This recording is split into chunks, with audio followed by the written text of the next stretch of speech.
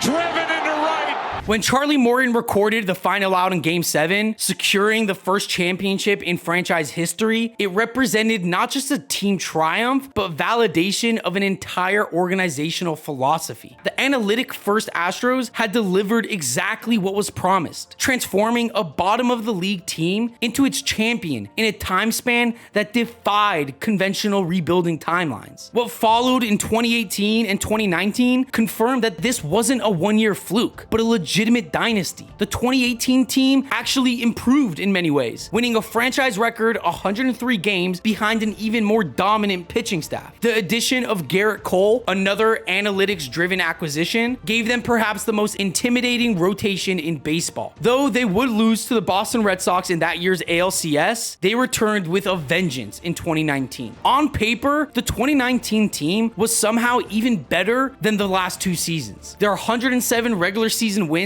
set another franchise record. Their starting rotation featured 2 future Hall of Famers in Verlander and Cole at the peak of their powers, engaged in a season-long battle for the Cy Young, an award Verlander would ultimately win. Their offense added another dimension with rookie Yordan Alvarez, whose 1.067 OPS was one of the greatest debut seasons in baseball history. By any measure, the 2019 Astros represented the peak of everything the organization had been building toward. A team with no obvious weaknesses, whose regular season run differential of plus 280 ranked among the highest in the modern era. They beat the Rays in the 10th division series and outlasted the Yankees in a 6-game ALCS with Jose Altuve's walk-off home run in Game 6, creating what appeared to be the Dynasty's signature moment. Entering the World Series against the underdog Washington Nationals, another championship seemed almost guaranteed. In fact, they were the biggest favorites in the World Series since 2007. This only became more true after they took a 3-2 series lead heading back to Houston. The Nationals, though, refusing to follow the script, won Game 6 and Game 7 in Houston, with Zach Greinke's brilliant Game 7 start being wasted by a fateful 7th inning home run from Howie Kendrick. As the Astros processed this unexpected ending to their season, no one could have predicted how quickly their carefully built reputation would fall apart, or how a former 5th starter would ignite a controversy that would forever change baseball history.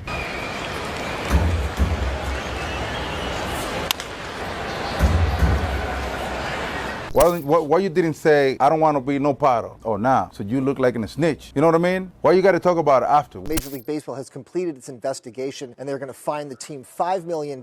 They will suspend their manager, A.J. Hinch, for the entire season. They'll suspend the Astros general manager, Jeff Luhnow, for the entire season as well. On November 12th, 2019, just 2 weeks after the Astros Game 7 World Series loss, The Athletic published an article that would permanently change baseball's landscape. Former Houston pitcher Mike Fiers, who had been with the team during their 2017 championship season, came forward with explosive allegations. The Astros had been running a sophisticated electronic sign stealing operation that went far beyond baseball's accepted boundaries. Mike Fiers would say, I just want the game to be cleaned up a little bit because there are guys who are losing their jobs because they're going in there not knowing. Young guys getting hit around in the first couple of innings starting a game, and then they get sent down. It's BS on that end. It's ruining jobs for younger guys. The guys who know are more prepared, but most people don't. That's why I told my team. The scheme, later confirmed by MLB's investigation, was both simple and effective. A camera positioned in center field at Minute Maid Park sent live video of the opposing catcher's signs to a monitor placed in the tunnel between the dugout and the clubhouse. Astros personnel would decode the signs in real time, then signal the upcoming pitch type to batters by banging on a trash can. Typically, one bang from for an off-speed pitch, no bang for a fastball. What made this different from traditional sign stealing wasn't just the use of technology, which MLB had specifically banned in its September 2017 memo. It was the real-time nature of the system, giving hitters actionable intelligence seconds before each pitch, rather than just figuring out patterns for future at-bats. As the scandal unfolded, the evidence became impossible to ignore. Internet sleuths like John Boy Media combed through footage of the 2017 Astros home games, isolating clear audio of the trash can bangs right before breaking pitches. One dedicated fan, Tony Adams, analyzed 58 home games and documented 1,143 bangs that lined up precisely with off-speed pitches, creating a public database that showed certain players seemed to benefit more than others. But here's the weird thing. You'd think this type of system would drastically change the Astros offense entirely. For Marwin Gonzalez, it certainly did. The veteran posted a career high 146 OPS plus and nearly 4 B WAR. Both would remain career highs until he retired. But as for the team, well, actually, if you look at the numbers, the Astros had a better average and OPS on the road than they did at home, which to me has to be one of the most shocking revelations of this entire scandal. But just because it didn't have a measurable impact doesn't mean this entire scandal doesn't matter. Take, for example, Danny Farquhar's own experience against the Astros in 2017. He said, every time I would throw a changeup, the catcher would put down a 4. I would come set and I would hear a bang. And then finally, on the third changeup that I threw him, in my head, I said, if I come set this pitch and I hear a bang, I'm calling the catcher out and we're changing our signs. And you guessed it, he heard a bang and had to change his signs. And this is just a side note that I wanted to mention. Although the Astros sign stealing scandal is the only one to go mainstream and make headlines around the world, former Cy Young winner Jack McDowell alleged Tony La Russa and the White Sox used video to steal signs all the way back in the 1980s. Even recently, former big leaguer Logan Morrison said every team steals signs. But that's a debate for another video. MLB's investigation, concluded in January of 2020, confirmed the main allegations while raising new questions. Commissioner Rob Manfred's 9-page report described the scheme as player-driven but enabled by organizational culture. The punishment for the Astros? General manager Jeff Luhnow and manager AJ Hinch were both suspended for 1 year. However, they were fired by owner Jim Crane. Plus, the Astros were fined $5 million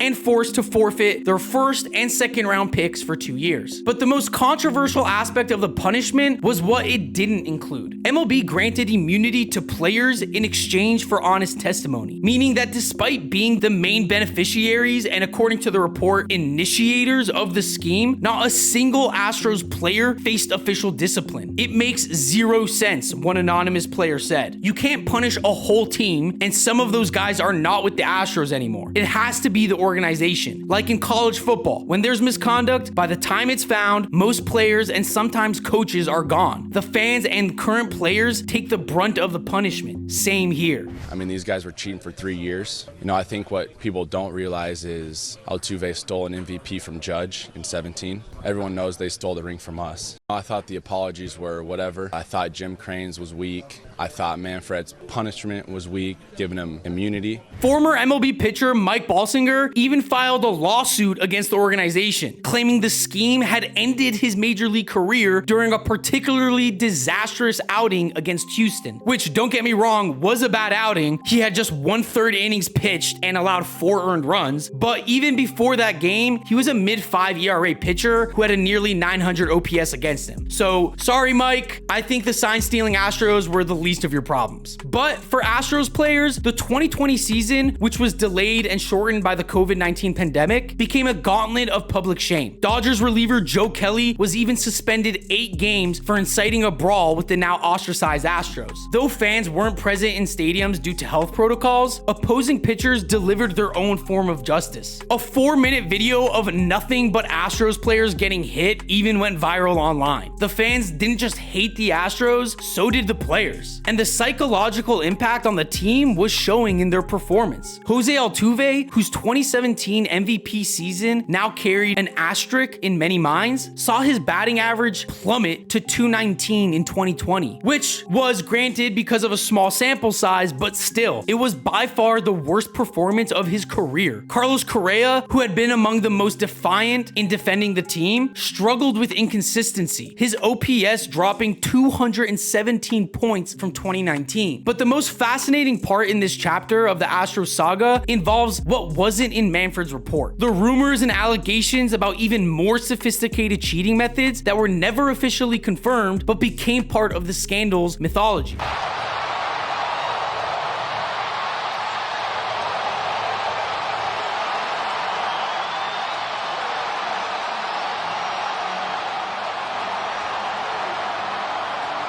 While MLB's investigation found no evidence of such technology, and even Jeff Passan said it never occurred, the court of public opinion had already rendered its verdict. I found no evidence that there was a wire on any of them, no. The scandal permanently altered how the Houston Dynasty would be remembered. Their innovation, their player development expertise, their analytical brilliance, all of it became secondary to the one question that would never have a good enough answer. How much of their success was legitimate? This controversy also marked a turning point in the team's trajectory. Beyond the draft picks lost and the reputation damage, the scandal accelerated the departure of key architects of the dynasty. Leno, the mastermind of the process, was gone. Hinch, the manager who had perfectly balanced analytics with human psychology, was gone. Valuable front office personnel, including Sigmundal and Mike Elias, had already left for opportunities elsewhere. The Toronto Blue Jays are major players, folks. They're major players. They landed this guy, George Springer, one of the top free agents in this class. The source told the AP that Carlos Correa agreed to a $105.3 million deal with the Minnesota Twins. But despite all the departures, the post-scandal Astros showed remarkable resilience. Far from collapsing under the weight of baseball's biggest cheating scandal since the 1919 Black Sox, they seemed determined to prove their legitimacy through continued success. And the 2020 pandemic-shortened season, despite regular season struggles that left them with a losing record, somehow led to another deep playoff run. They eliminated both the Twins and the Athletics before pushing the Rays to 7 games in the ALCS, coming 1 win short of a World Series return that would have made baseball fans furious. The 2021 campaign brought another AL West title and the team's 3rd World Series appearance in 5 years. Though they would lose to the Atlanta Braves in 6 games, their continued success suggested an organization that had weathered the scandal's immediate aftermath. Even 2022 delivered another division crown and the franchise's 4th World Series appearance, where they finally secured a 2nd championship by defeating the Philadelphia Phillies. This title, presumably untainted by electronic sign stealing, offered some sort of redemption, proof that the core of this team could win without breaking the rules. Some writers from The Ringer even went as far as to say you have to hand it to the World Series winning Astros, or that you have to face it that the Astros are one of the great teams of modern times. Any team that makes it to the ALCS not just 1, not just 2, not 3, 4, or even 5 times, but 6 times in a row is special. However, even after all the success and beneath the continued playoff appearances, the foundation of the dynasty was steadily eroding in ways that would become increasingly obvious. Consider the talent exodus. George Springer, the dynamic center fielder and 2017 World Series MVP, left for Toronto after the 2020 season, signing a 6-year, $150 million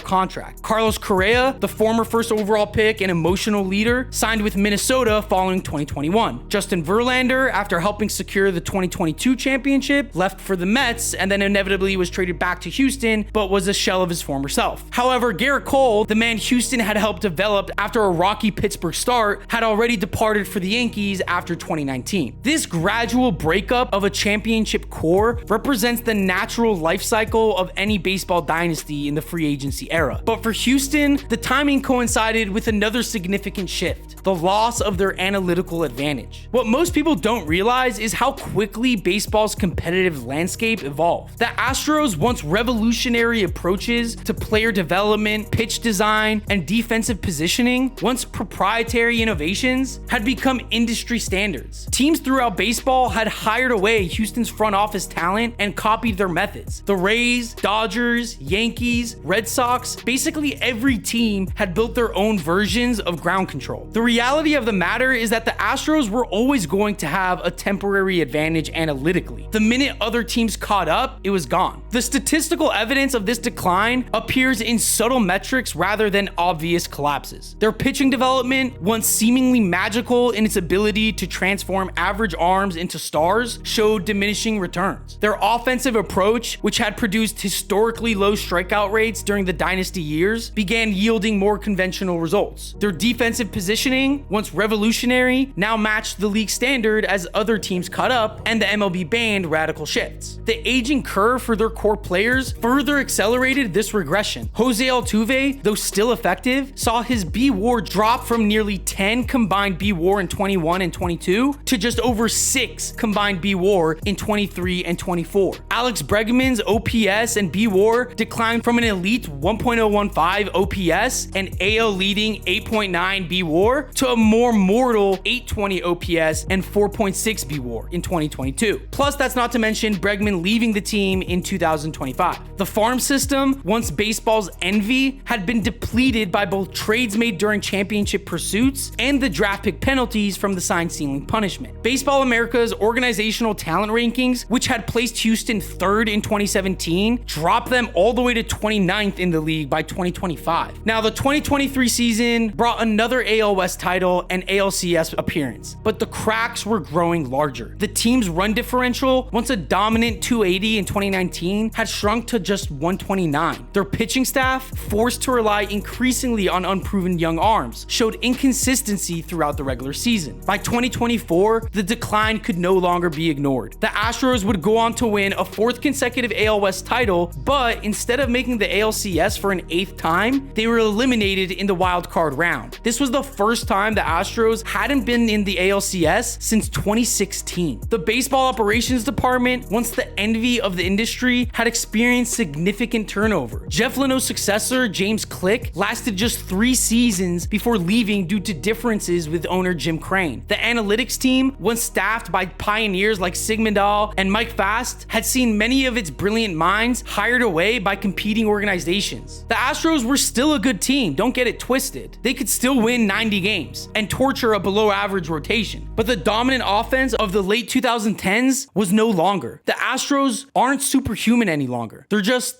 the Astros. But for an organization that had once aspired to build the model franchise and revolutionize baseball itself, merely being competitive no longer matched their soaring ambitions. The dynasty, born from the ashes of 100 lost seasons and fueled by both brilliant innovation and ethical shortcuts, had run its course. As the Astros dynasty fades into baseball history, we're left trying to figure out where exactly they fit in the sport's legacy. Few teams in sports history present such a stark contrast between on-field brilliance and ethical controversy. The achievements remain undeniable. Between 2017 and 2023, the Astros compiled a regular season record of 631 to 401, captured 7 American League West titles, won 4 American League pennants, and secured 2 World Series championships. They produced an MVP, 2 Cy Young winners in Dallas Keuchel and Justin Verlander, and a Rookie of the Year. Beyond these accolades, they changed baseball itself. Their player